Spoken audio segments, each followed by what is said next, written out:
My 29-year-old female friend, let's call her Emily, 32-year-old female, is an amazing person. She's fun, adventurous, intelligent, super active, a fantastic cook, outgoing, and just a great girl to be around. A few years ago, she decided not to shave anymore, legs, armpits, female areas, out of protest to the patriarchy, resulting in her having very long dark hair everywhere. A few days ago, we were having a beer, and she told me how sad her dating life was. That she kept meeting guys and having very fun dates, but never got a call back, or when she tried asking for a second or third date, got rejected in a very generic manner. Now, after telling her, "You're so gorgeous and wonderful, the right man will come, don't worry," multiple times, I decided to go out on a limb and said something along the lines of, "I know this is a very superficial thing to say, but do you think it might help a little if you would shave?" She was very taken aback and told me she was disappointed I would suggest she change her appearance for men, and that I was the reason so many women were suppressed. I immediately apologized, but the evening was pretty much ruined. I texted her the next day, apologizing again for hurting her, but she hasn't replied. I really did not want to hurt her, but I also don't quite see how my comment was that bad, so I'm not sure how to phrase my apology. So decided to take it here and ask people here how big of an AH I am. Update. I'm absolutely overwhelmed by the amount of reactions this got. Thank you all so much for your well-worded answers and for your inputs. Emily messaged me yesterday evening asking if we could talk about the whole thing, and we had a phone call. She started by apologizing for her reaction and by the things she said to me. I told her that I wanted her to know that I and many others love her for who she is, and the last thing I wanted was to suggest that she change herself for a guy. Another important piece of advice I got here was to make sure she actually was asking for my opinion and not just venting. So I told her that I was very worried I had given her unsolicited advice. Thankfully, she didn't see it that way. She told me I had always been a loyal friend who had her back, and she always had valued my advice, which was why she was so taken aback by my comment. I told her that what I should have said is that I feel like in the past she has been attracted to men who don't necessarily share her values, and that she might need to be more clear with her dating choices and first make sure they align with her values to avoid being disappointed. She also agrees with this, and we really had a great conversation after that. Thanks again to you all for the insightful comments and for your help. Now for a few comments before the update.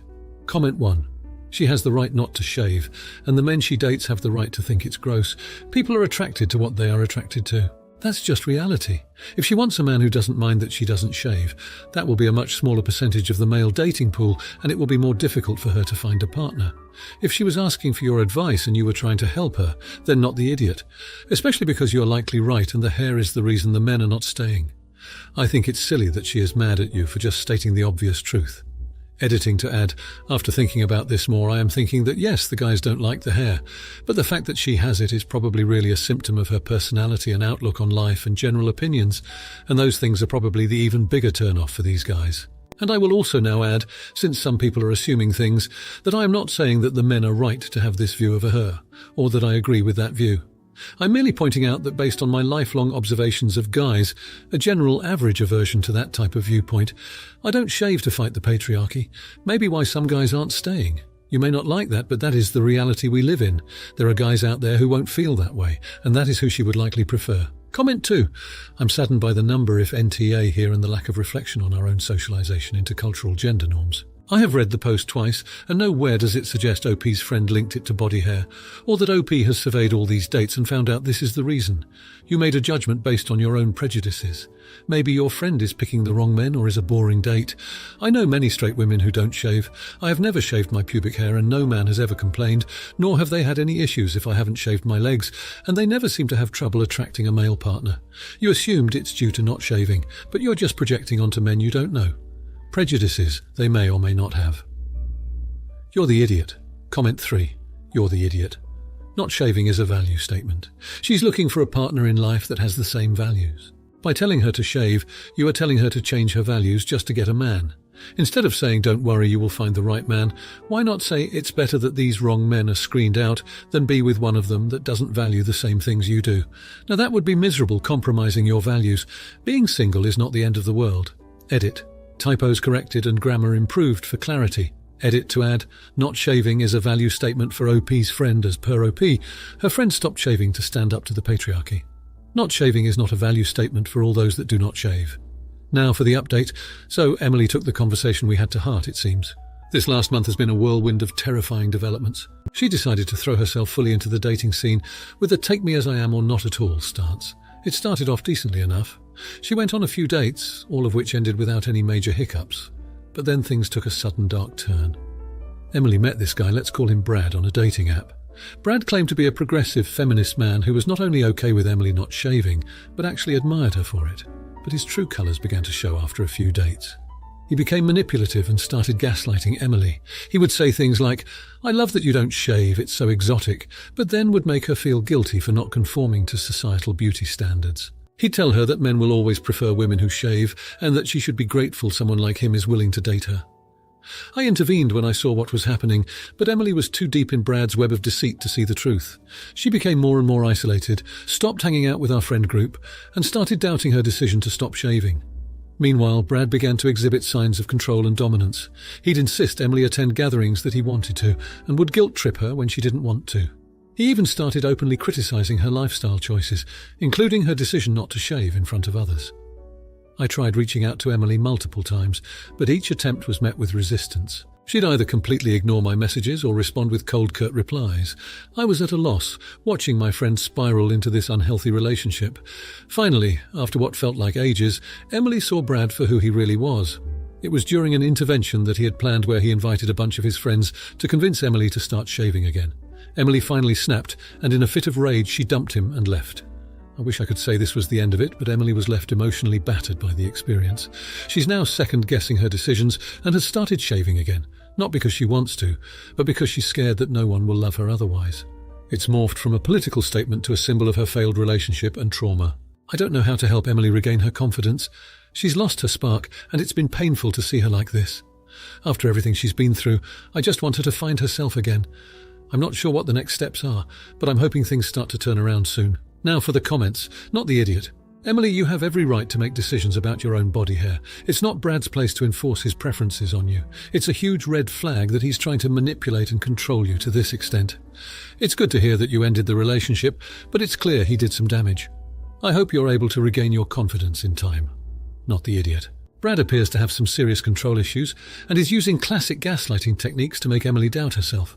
The fact that he planned an intervention to convince her to shave is frankly bizarre and disturbing.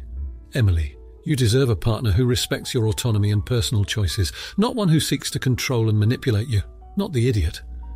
It's heartbreaking to hear Emily's confidence was so shattered by Brad's manipulative behaviour that she now shaves out of fear. No one should feel obligated to change their appearance for someone else's preferences. It's a shame that Emily's brave decision to embrace her natural self was undermined by such a toxic individual. We need to spread more body positivity and acceptance. Now for the next story. I will try to keep this short. I have 3 girls and we still like to do girl trips for the day. My son got married to a girl named Beth. Now, before her first kid, she was average weight, and after it got a lot worse. Her only kid is 8 years old at this point and she hasn't lost the weight. It's bad enough that she needs constant breaks walking. I used to like her and now I don't due to how she acts. Everywhere we go with her, it is constant complaining that she is tired. The last girl's trip to the mall was spent sitting on a bench half the day since she needed constant break. If you try to leave, she will go on about abandoning her. It's annoying. I invited the girls to go to a farm for pumpkin patch and pick some apples. It has big orchards and a ton of walking. We went and it was a great time and some pictures went on Facebook. I got a call from Beth asking why she wasn't invited. I lied, saying it was just a family trip, and she accused me of lying. I had enough and told her the truth. I told her she wasn't invited due to her weight, that she forces us to stop all the time and it ruins the trips most days since we don't get to do half the stuff. She called me a jerk and hung up. I'm getting texts from my son saying to apologise, but the girls are on my side and are sick of having trips ruined since we have to wait for her all the time. Now for a few comments before the update. Comment 1. I'm going to say that you're mostly not the idiot. It sounds like she does slow you down, and that is a problem for the activity you were doing. It sounds like you were looking forward to doing everything and weren't willing to give any of it up. Also, she pushed you for an answer, and you gave it to her. But you didn't not invite her because of her weight. It was because of her capabilities. I'm a large woman, and I can walk circles around people half my size. I hike trails, I run 5Ks, I work on my feet all day, and a pumpkin patch with an apple picking orchard would not require me to sit through most of the day. I know a lot of other large people who are similarly motivated. My recommendation is that the next time she wants to come with you on a trip that requires more walking than she can handle, let her come, but don't stop for her. If she starts complaining, tell her that she can take a break if she wants, and you will meet back up with her. But you're not tired, and you're going to do X. Tell her that it's okay for her to take a break every time she starts complaining. She'll either take a break by herself or decide she doesn't want to do these types of activities with you, or possibly start working on her stamina so she can keep up. Comment 2. So I recently lost 60 pounds, 40 more to go, and not the idiot. I can't tell you how many places I couldn't go to, how much walking I could do before I allowed my weight gain that I could no longer do. I could see how it affected things and friends, and I got so mad at myself. I was embarrassed and disgusted. I had heart failure. I had pulmonary issues. I got off my butt and did something. Now I'm bench pressing 50 pounds for now. I ran a 5k over the weekend, first in 3 years, and I bike 4 times a week if I can. Sorry, but not the idiot. I get having kids makes things harder. But she is the first to go through this, and she won't be the last. I got help. I swallowed my pride like a good little fat girl and got help. Maybe this will be her wake-up call. Comment 3. Personally, I would be extremely annoyed with anyone who asked why they were not invited when I just wanted to do something special with my daughters. An amp then accused me of lying. Nope, I can understand your response. Not the idiot. Beth pushed too hard, so you pushed back. That's on Beth. Beth was trying to guilt you. ETA about the lying. If you boldly ask someone why you were not invited to go apple picking or any place else in the world, chances are very good that it's not going to be for magical and amp wonderful reasons. The honest answer will always be because we did not want to include you. Best not to ask the question or push too far. Just accept the kind answer. Now for the update. So, a lot has happened in the past month. It's been emotionally draining and a lot of relationships have been tested. My son and Beth have separated. They had a big argument about the whole situation and it escalated quickly. Beth was hurt, understandably so, and my son was torn between his wife and his family. He ended up moving out of their house and staying with me. Beth went into labour prematurely and had a complicated delivery. The doctors said the stress could have been a contributing factor. The baby, a beautiful little girl, was born underweight and has been in the neonatal intensive care unit ever since. It's been a heart-wrenching time for everyone involved. The day trips with my daughters have all but ceased. The guilt of the situation weighs heavily on us, and our joy in these outings has been overshadowed by the grim reality of what's transpired. It's a bitter pill to swallow, knowing that our actions may have played a part in this ordeal. Beth and I aren't speaking. She blames me entirely for the premature birth and the rift with my son. I can't say I blame her. I've tried to apologise, to explain, but she's having none of it. The truth is, I regret not including her. I regret not making more of an effort to understand her situation. I realise now that it wasn't about the weight or the constant complaining. It was about the constant need to feel accepted and included, something I failed to provide. My daughters, on the other hand, are conflicted. They stand by their initial support of me excluding Beth, but they also feel bad about what's transpired. They visited the baby in the hospital and tried to reach out to Beth, but she's not ready to accept their apologies either. My son is torn and hurting. He's been shouldering the responsibilities of a separated husband and a new father all at once.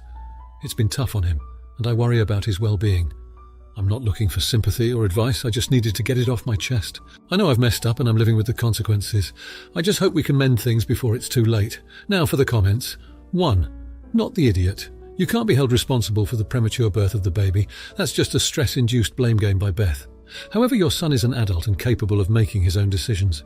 It's not fair for Beth to blame you entirely for their relationship issues. It's unfortunate that the situation has escalated to this point, but it's not solely your fault. 2. Everyone sucks here. This is a difficult situation indeed, and emotions are running high. However, it seems like everyone has made mistakes here. You and your daughters should have included Beth, considering she's a part of your son's life. Beth, on the other hand, should not be blaming you entirely for the premature birth and the rift with your son. Your son also needs to step up and take responsibility for his part in this situation. It's time for everyone to acknowledge their mistakes and work towards mending the relationships. 3. No idiots here. It seems like everyone's in a tough spot right now. It's clear that you all care about each other and are simply struggling with how to deal with this emotional crisis. Beth is likely feeling very vulnerable and scared right now, hence her lashing out. Your son is torn between his roles, and that's understandable.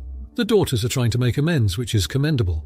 It would be beneficial to seek family counselling to navigate through these difficult times. Now for the next story. I just got back from my friend's wedding in Mexico. It was at a fancy all-inclusive resort. Everyone mostly did their own thing with only a few group events planned, other than the wedding and reception, obviously. One of the group activities was dinner out at one of the restaurants that required a reservation. It was beautiful and the service was fantastic. One hiccup.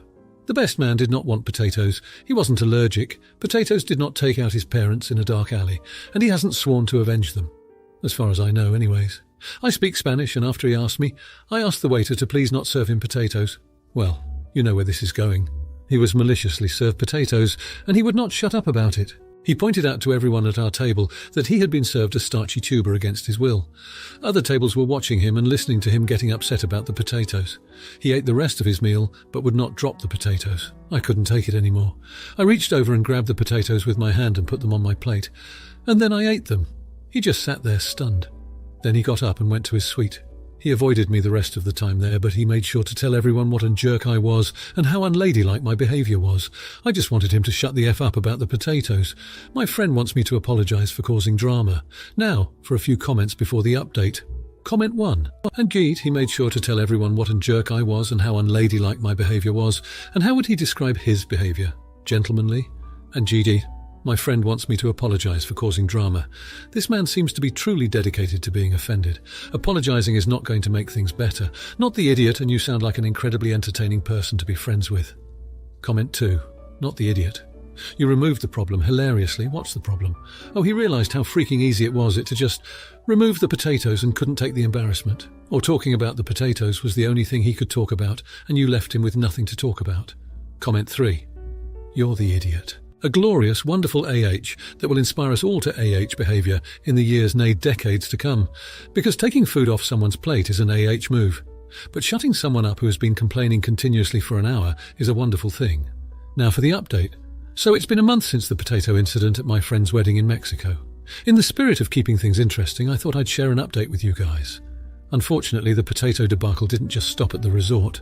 Shortly after the return from Mexico, I was invited to a house party by a mutual friend. Turns out, Mr. No Potatoes was there too. I thought we could move past this in a friendly environment, but oh boy was I wrong. As I was making my way to the kitchen for a drink, I saw a bowl of potato salad sitting on the table. Guess who was standing right by it? You guessed it. The sight of me approaching upset him so much he knocked the whole bowl over onto himself in the process of trying to move away. The room fell silent, everyone staring at him covered in potato salad. He then took it upon himself to blame me for his mishap, announcing loudly to the room that I was, and I quote, a potato-obsessed bully. It was as if he thought I had booby-trapped the potato salad or something. The absurdity of the situation led to a round of laughter from the partygoers, leaving him red-faced, and not just from the potato salad. Fast forward to next week, I find a mysterious package on my doorstep. Wrapped neatly, it contained a sack of potatoes with a note reading, I'm watching you. I'm pretty sure it was him since I noticed a car speeding away from my house when I opened the door. And the most recent event. I got a call from my gym saying my membership was cancelled because someone complained that I was using the exercise machines improperly by balancing potatoes on them. The cherry on top, I don't even bring potatoes to the gym, so it seems I've gained a potato nemesis who's dedicated to making my life a living hell, all thanks to a misunderstanding at a wedding dinner in Mexico. My friend the groom thinks it's gotten out of hand and wants me to apologise again. But honestly, I think it's insane and hilarious at how far he's willing to go over a simple misunderstanding. So should I stick to my guns, or apologise to Mr. No Potatoes for a peaceful life? Only time will tell. Now, for the comments, not the idiot. This person is clearly trying to manipulate the situation to make you look like the bad guy. They're the ones who spilled potato salad on themselves, and they're the ones making false accusations about you to the gym. They're responsible for their own actions, not you, not the idiot. It sounds like this person has some sort of vendetta against you, and it's not your responsibility to cater to their irrational behaviour. Sending threatening notes and trying to ruin your gym membership over a potato incident that they themselves caused is incredibly petty and immature. Stand your ground, not the idiot. You're being victimised here, and it's important to stand up for yourself. Apologising would just enable their toxic behaviour. It's not about the potato salad or the gym. It's about this person trying to control and manipulate you. Don't let them win. If you like this video, you'll probably like these too. Also, while you're here, please consider subscribing. It's your support that keeps this channel alive and allows me to make better and longer videos. Have a great day.